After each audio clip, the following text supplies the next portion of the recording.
Wait, you have one of those Ray-Ban things? Yeah. Are you recording me right now? No, I can. Hold on. Now we're recording. I want to be the equivalent of a blacksmith when it comes to photography. How do you mean? Like a craftsman. With over 20 years behind the lens, 2 Emmy wins, and a passion for storytelling, Rich Johnson is a force in photography and the visual arts. From award-winning campaigns to global social impact, his work goes beyond images. It sparks change. Sometimes I'm very jealous of video. If you're doing an ad campaign for a photo and they're like, we need to tell this story in one image, Right. That's a big challenge. Video has the luxury of multiple seconds. So when I first started, I was doing weddings every weekend and I was really getting burnt out. Now I know how to use my sound trigger. Now I know how light works. Set up a balloon above their head about 5 feet. I trigger the camera with... Is it Rich? Rich. Rich. You know, I met you, Rich, but I don't know what kind of work you do, man. I know you do video work and whatnot. Video and portraits. Wait, you have one of those Ray-Ban things? Yeah. Are you recording me right now? No, I can. Hold on. Now we're recording. He's recording me as I'm recording him. This is like a meta recording. No pun intended. A meta. Oh yeah. I did not. I see what you did there. I was going for like meta picture, but he got me with the meta. Yeah. No, that's great. How are you? How are those, by the way? They're really cool. They're great for behind the scenes. You can record while doing a photo shoot, so it's instant content for you. You could live stream with them as well. Wow. The audio is amazing.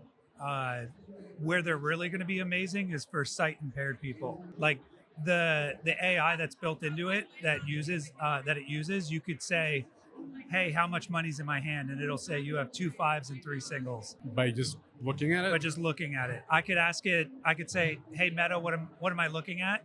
And John Cena, because that's the voice that I chose for my AI, will tell me that I'm looking at podcast equipment. That's pretty mind-blowing. I had no idea. I mean, I just looked at it from the very basic, like, oh, cool, you can record with it, you can do this and that. I had no idea that it can do that. They're adding real-time translation for languages. Wow. So if you're talking in Spanish and it could be translating in real time in my ears, they're also adding for sight impaired people where you can navigate through a room. So you could say, hey, navigate me through this room. And instead of using a stick, you could say, you're about to hit a table, turn right, there's a curb. Wow. It's going to change. It's like hearing aids for eyes. I never knew, man. Yeah. I never knew. So I feel like I'm not using them to the best of their ability. I did get prescriptions in them so that I could use them, but I mostly use them to capture content. I've heard only good things about them because you know how technology comes out when they're trying to be innovative and it's okay. Yep. Yeah. But then Ray-Ban, when they release these things, all I hear is positive, positive, positive. Looks like they did it. These, I think, I'm almost positive these were the Snapchat glasses that they tried to come out with a long time ago, a few years ago. Ray-Ban bought the license and now they're producing them. The technology actually goes through your phone. So they're really just a camera and fancy Bluetooth speakers, right? So all the AI is actually being processed through the phone. Okay. But it is one of those gimmicky things where, you look at it and you're like, is this going to be, are people going to get mad that I have this on my face? Most of the time they don't even notice, but it is very helpful when I'm like, I was over at the Canon booth and they're like, would you like to take a picture of our schedule? And I was like, yeah, sure. And I just take a quick photo and now it's on my phone and I'm done. You can also tell it to post the last photo that you took on social media. So if you're in the middle of a shoot, you don't have to stop. You could just go right in. Wow. Yeah. Now, when you record video, when you're recording something, does it show people that you're recording them? So it has the white light. I was told that if you cover that white light while it's recording, it will stop recording. Okay. I do know if anything covers the lens, it will say the image was interrupted or distorted through hair or something like that. I'm kind of on the fence about that, where I shoot a lot of concerts. So if I'm recording behind the scenes, I don't want to be a white light kind of bobbing around. But then on the other hand, if I'm doing video, I do have a red light that's typically on anyway. So it's kind of a catch-22. Like, I get the privacy thing, but if you're going to go into a private situation, they're not going to let you have these on whether you're recording or not, right? They're just not going to trust it. They're going to take it away. But yeah, they're pretty wild. Well, we went off a tangent because I was curious about your meta. But let's talk about your work, Rich. Yeah. I met you before. I saw you at Peculiar, right, as well? I think it was at Last Imaging. It was Last Imaging. Yeah. Okay, sorry. It was somebody else I was thinking about. You have a clone, man. Kind of has the same energy, same vibe. But yeah, we met at Imaging as well. Tell me about your work. What do you do? What do you specialize in? So I do a majority of what I do is commercial work for agencies. So campaigns for some of our biggest clients right now are hotels. So we'll do a lot of lifestyle shoots. One of my biggest clients is they're called Six Man, and they do festivals at sea. Okay. So bands will hire them or charter out their boat, and then we go out for 5 days, and we film and photograph the host, That's so the pretty cool. band with their guests. It's about 3,000 passengers, and we do chef making waves is a celebrity chef cruise that we do. We do the Flogging Molly cruise since 2015. Wow. And then we also do I've done the Beach Boys cruise, and I'm doing another one called Little Steven's Underground Garage Cruise, which has like Social Distortion, X, stuff like that. I like So all these cruises, all these it's- specialty cruises. it's the only way to cruise. I have no chill. Like if you're like, hey, go read a book out on the deck and sunbathe, I'm like, no, that's not me. So I got into this because I was a guest on the first Flogging Molly cruise in 2015. And I brought my camera and I shot it like I was working. And then I submitted my work, and they were like, that's great, but we have a photographer. Their photographer was a concert photographer who only shot the band. But because I was from the audience, I got the audience interaction with the band and made it more marketable Of for course. the next cruise. That makes sense, yeah. So they were like, okay, you're hired. And then as it progressed, they eventually partnered up with Sixth Man, who, in my opinion, is the only company that does cruises right. From top to bottom, they produce the entire show. And it's all about breaking down barriers between the fans and the celebrities that are on that cruise. And if you're into a band and they have a cruise, do it, because you're in the middle of the ocean with them for 5 days. They have nowhere to go, Yeah. right? So what I do is my job is to do recap videos and daily social dumps, but I also take advantage of the fact that I'm in the middle of the ocean with sometimes skateboarders that I grew up watching or bands that I grew up listening to, and I'll set up situations for portraits. So Nice. I'll be like, hey, come on over here. I have this light set up, and I just take advantage of having access to them at the time. Yeah, and when you have access like that, it makes it so much more easier. It doesn't mean that you'll always get it, but when Correct. you're already there, they know you're part of the group, Yes. they're more likely and inclined to say, yeah, sure, why not? What's an extra 5 minutes, 10 minutes? Correct. Have you always done video, or is that something that just happened around like 2015? So I have a film degree. Originally my focus was on video and special effects through like After Effects and stuff like that. I was in between production gigs in Orlando and needed a job. So I went to a local, I was walking through a mall and it said photographer wanted. And I was like, I could do that. Nice. Went in, talked to the owner. He said he needs to see my portfolio, and I lied about my portfolio. So I borrowed an Olympus E10 from a friend, photographed my girlfriend, who's now my wife, brought back these horrible photos, and he was like, you're hired. And later on, he told me it wasn't because my photos were any good. It was just because I showed up and showed initiative that I needed the job. Nice. And then from there, I started doing my own thing, ups and downs of being a freelance and thinking you know everything. And then eventually, 20 years later, it's more about photography than we do quite a bit of video, but most of that's just survival. When clients are like, oh, you do the photos so well, can you also do video? It just kind of goes hand in hand. So Do you find yourself leaning more towards the film because of your degree, or are you back and forth between the two? I usually go back and forth. Sometimes I'm very jealous of video. If you're doing an ad campaign for a photo and they're like, we need to tell this story in one image, Right. that's a big challenge. Video has the luxury of multiple seconds, Right. right? But then on the other hand, it's so much more equipment. It's so much more headache. There's so much more to worry about. So I kind of go back and forth on it. Where I've chosen to put my efforts and where I want to be I want to be the equivalent of a blacksmith when it comes to photography. How do you mean? Like a craftsman. Okay. It started off as a hobby and a way to make money. So when I first started, I was doing weddings every weekend, and I was really getting burnt out. And I would go to these conventions and I'd see these photographers photographing people that I wanted to photograph, and I'm like, they're okay photos, but they're good because it's of a celebrity, right? And then around 2012, I almost quit. I almost sold all my equipment because I was like, I'm done. I hate this. I hate weddings. I don't even like attending them, right? Like that's where I'm at with weddings. There's good wedding photographers and wedding photographers who love weddings, great wedding photographers. I hated it. I was doing it for money.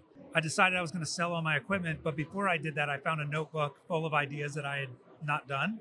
So I took this photo of my son opening a book. I cut a hole in the back of the book and I shoved a light in it. I glued these pages to kind of create a softbox. And I had a speed light sticking through it. It's just this photo of him opening it with this light coming through the book. And I photoshopped the hell out of it, like over the top. I posted it online. It was like one of my, now looking back at it, it's kind of like a feel cute, might delete later kind of thing. I was like, this is okay. I'll delete this later because this is way beyond anything I've ever done. And it got so much positive reaction. Wow. It was something that people hadn't seen before from me. And it got me my first publication in Photoshop magazine. Wow. Tutorials, people wanted to know how to do it, created new clients for me. And I realized that up until that point, I had been neglecting the only thing that separated me from everyone else, and that was my ideas, right? So what I started to do was I started to implement the requirement of doing a personal project every quarter. And what that allowed me to do was fail without the risk of a refund, right? And what I try to tell other creatives is when your clients hire you, they hire you based on the portfolio work that you had, right? And then they pay you money. So let's say it's $250 for a headshot. They saw your work online. They pay you $250. They're going to come in. Naturally, you're going to give them what they saw on your website. Right. So your portfolio flatlines. And now your clients are in control of your portfolio. Because that's what they want. Because that's what they want. Right. That's what they're paying for. You don't want to give them a refund. What I try to tell people is if you want clients that are going to shoot this type of work, you have to show those clients that that work exists. Personal projects are meant to take you outside your comfort zone. It can't be something that you've already done. It can't be something you know how to do. It could be headshots, but it could be, I'm going to do headshots, but with one light. Okay. I'm only going to short light it, or I'm only going to broad light. And then you could fail. And then you know not to make those mistakes during a shoot, and you'll be more confident to do those things during a photo shoot, which means now paid clients will pay for that work. So what I try to tell people is you can go overboard with it. You don't want to do too many personal projects because then you're a starving artist. Right. Right? But if all you do is paid work, now you're starving your art. Right? Very true. When did you start doing that? So I started doing that in 2012. 2012. Wow, that's over a decade. So I've done for instance, I had this idea in my head that I wanted to photograph Christmas bulbs colliding in midair. And I wanted to get this right when it impacted. I bought a sound trigger off of eBay. It was a homemade one. It was before all these other products came out. Bought this sound trigger, bought 300 Christmas bulbs, glitter and water, filled them all, and brought them together on 3. They'd collide, sound trigger would go. Every photo I took, the action was passed. I couldn't get it. And then I realized that I didn't pay attention in science class, that light travels faster than sound.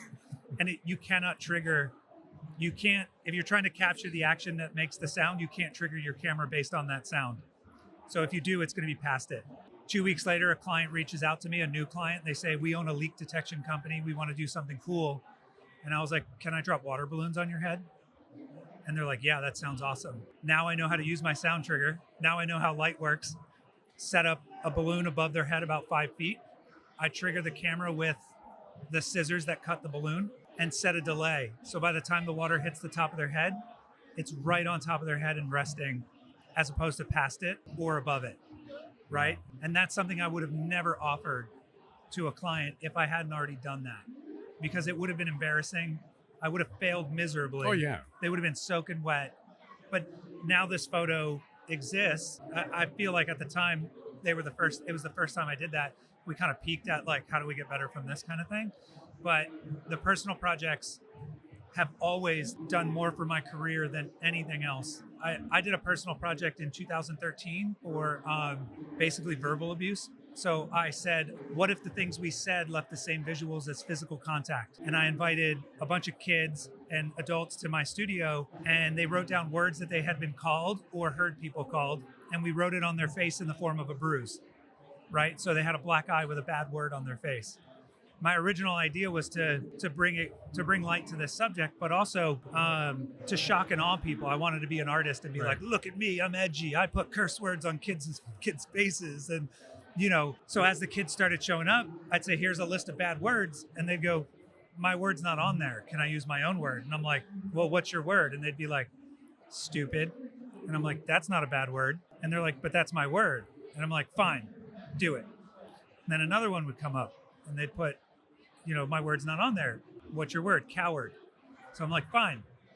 Eventually, I just gave up trying to control the series. And it's probably the most valuable lesson I learned in that type of work is that what saved that project was me getting out of the way and me not being in what I think the issue is, right? So I allowed the subjects to put their words. It was their experience, which at the time I didn't know until after it went viral online. And it made the series defensible.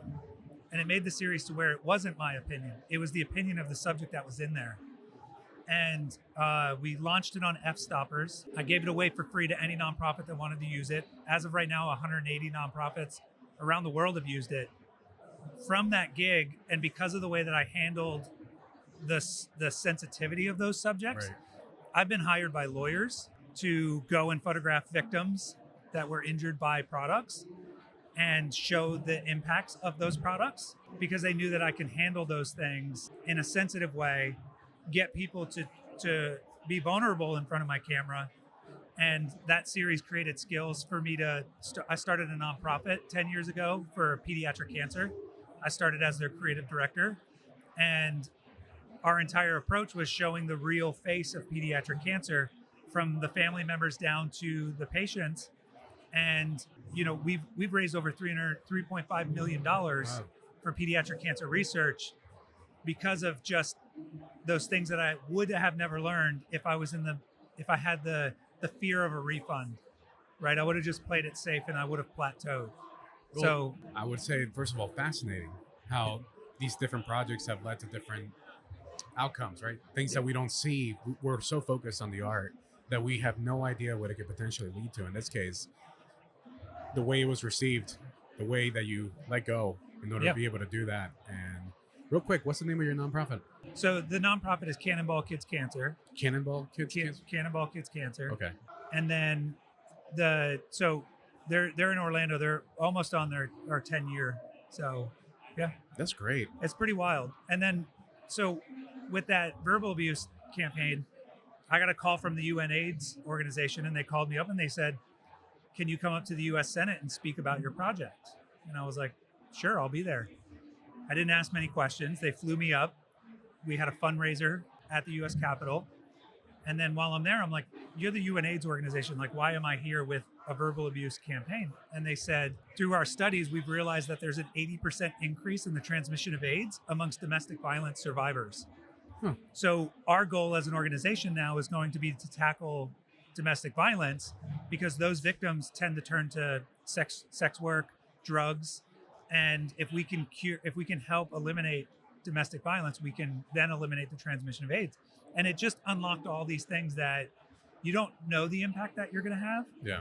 And one of the key things that I realized too is and it translated very well into my commercial work, or what I charge clients for, is that a lot of clients, they don't care about the technical. And as an industry, we tend to get caught up on, how did you take that photo? Right. What was your aperture? What was your shutter? Where were your lights? Tell me exactly every setting you had. And I think if people do that, it's okay, but I think you're also doing it wrong, where the real question should be, why did you take that photo? Why does this photo exist? Right. And then how did you do it? If you can figure out why you're going to photograph someone, the how is enhanced. It's like steroids for your how. Agreed. Right? So if a client comes in and they say, I need headshots, I don't even have my camera in my hands. I use a spider holster. So I usually push it behind me, because people tend to, oh, there's the camera. Are we starting now? Are you taking photos? So I hide it behind me, and I just talk to them, and I say, oh, headshots, what do you do? Oh, I'm an accountant. Okay. So we want something serious. We want something professional. Can't be too crazy, because no one wants an accountant with, you wouldn't photograph an accountant the same way you'd photograph a comedian. Right. Right. And all I'm doing while I'm interviewing them is I'm showing an interest in what they do, and I'm figuring out my why. Why are you here to do these photos? Why am I going to create them? And now I know I've checked off what color backgrounds I'm going to use. I've checked off poses. I've checked off expressions. Right. And instead of doing that in the moment, it's like, okay, I know where we're going, right? And it reminds me of there's a scene in Apollo 13 Okay. where the astronauts are stuck. They're losing oxygen. And this engineer walks in and he has this box of stuff and he goes, the astronauts have X amount of time left with air and they need a filter. Here's everything they have on board. And he dumps this stuff on the desk and he goes, go. And that's the perfect example of creativity. Right. Because what they've done is they've defined the limitations and they've also defined the destination. And when photographers have too much gear and too much stuff and you don't narrow that down, you get that block. It's like, it's too many options. So you have to narrow it down. And that's what personal projects allow you to do. Like I said, I'm going to create a headshot with one light. Right. And that's what I'm going to do. I'm going to create a headshot only using gels, right? And so it also doesn't have to be photo related. You could say, my personal project is I want to paint my own backdrop. I want to paint my own photo backdrop. One of my personal projects was I want to create a photo of a baseball player shattering a bat and not use Photoshop. So I bought 2 bats, I cut it in half, I splintered it, basically created this prop, posed the guy like he was taking a hit, took the photo, upload it, and just said no Photoshop. And that was it. It's great when you do things in camera. Yeah. And you don't have to use Photoshop. I'm not the best at Photoshop, but the level of accomplishment when you can pull it off, like you did with the balloon, right? First, it didn't work, but then afterwards, worked out great, and it opened a lot of doors for you. You wouldn't have been able to do it. At least been successful at that one shot had you not tried. I wouldn't say failed, but just tried. Or even worse, I wouldn't have even tried. Yeah. Right? Like you don't even know the things you don't know yet. That's the terrifying part to me. And there's a lot of gatekeeping in photography. I feel like there's less now than there used to be. There was a lot of gatekeeping. But I feel like it's also kind of it's a little bit selfish. And like now I feel like there's a lot more sharing because that also gets you a lot more views on YouTube or whatever, right?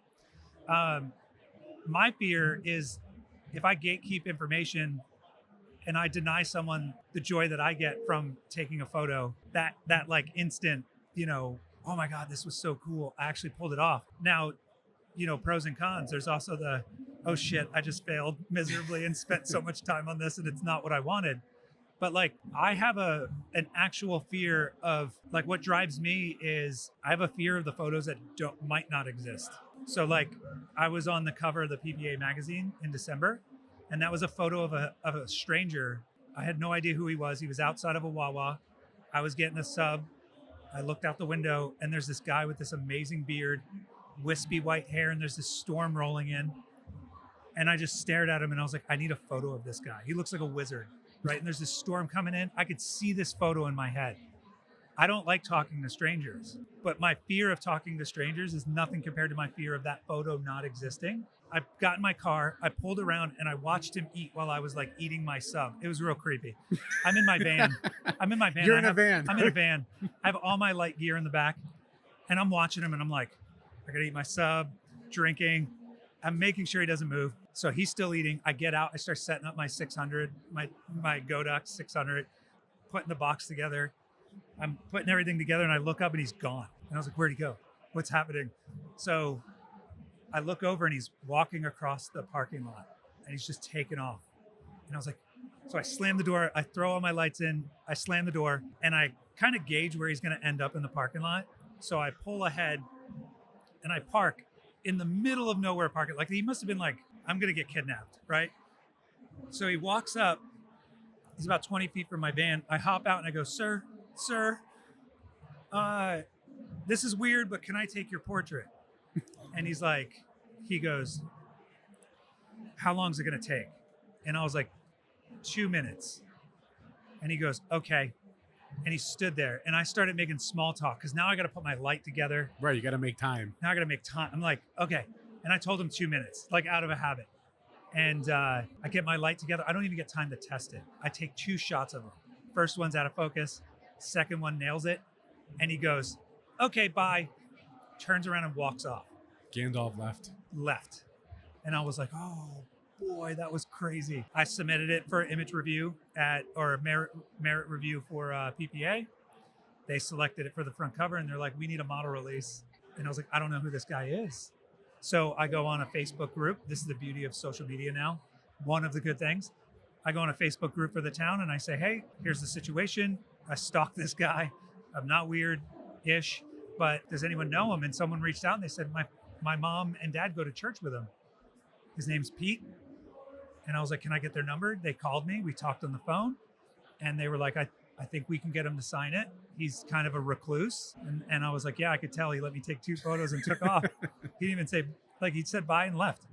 And so 2 days before the deadline, I got the model release from him, sent him a copy of the magazine. But that's my fear. That's what motivates me, is that fear of that photo not existing. Had he left and you not found him, you would have just kept that image in your mind. That image would have been in my head. It doesn't go away.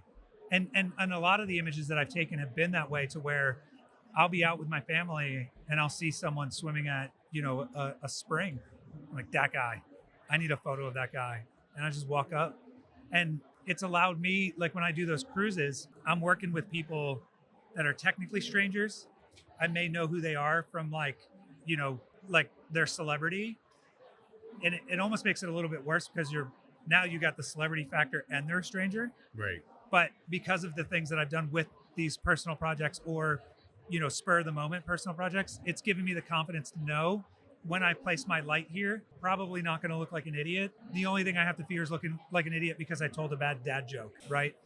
Like, that probably needs more practice, but I have the why, I have the how down, and now I'm focused on the why. Why do I want to create this? Why am I doing this? And same thing with the Flogging Molly cruise. Like, the first year, I accidentally knew the why that I was taking those photos. And that's why I got it over the other photographer, because he was just focusing on the bands. Right. Well, they can use any concert. They don't know. Like, here's Flogging Molly, right? But Flogging Molly signing autographs, hanging out, having dinner with fans. Those are the photos that I have. So that helps with the marketing, and that's why we do what we do on those cruises. Keeping that in mind, you'll be successful. I like that. I like that approach. One last question for you. Yeah. You've done a lot these last couple of decades in the work that you do. What kind of legacy do you want to leave behind for others, your family, your kids? That's a heavy question. I know it is, but I think it's important. I think we all are hoping to leave something behind. That's what we do. We do the work that we do, whether it's somebody's wall art that gets printed, or an album, or a video. What are you hoping that once we're all long gone and better video gear exists, what do you hope that people say about your work? I don't think I hope that they say anything about my work. I hope that I inspire people to strive to have people say things about their work. Okay. Right? Like, I draw a lot of inspiration from bigger photographers that, like, a lot of us follow. Right. A while ago, I started unfollowing them because I found myself comparing myself to them. I can see that. I do that too. So there are photographers that I respect dearly, but I won't follow their work because I know it's situational. Where I find inspiration is, amateur photographers that come up and say, I really want to do personal projects, or I really have this really touching subject that's close to me. What's your advice? And then giving them that advice, and they go and do it. I like that. Whether they do it well or not, they did it, right? So my hope is that if I'm remembered for anything, it's the guy who, unconditionally supported people's potential for that passion. And that's really what I want. I just want to inspire others to keep creating, and create the images that, we have such, an opportunity to give nonprofits or make an impact in the world where, other people might not. I could have donated to a nonprofit 10 years ago and been done, right? And maybe I would have been able to afford $50. Or I can use my skills and I can create a campaign that raises $500,000. So if you're passionate about something, reach out to a nonprofit and say, I'm a photographer. I want to offer my services. We have photographers in our guild in Florida at the PPCF that donate their time at animal shelters, and they take high fashion beauty shots with the pets. That's great. And it's like those little things, and it's a couple hours out of their weekend. You know what I mean? So we have the ability to make huge impacts. it tends to get a little bit overwhelming with all of this, Right. you know, but that, I guess, long story short, it's inspiring others to keep creating. I like that. I Would like that wanna quite be a bit. mine.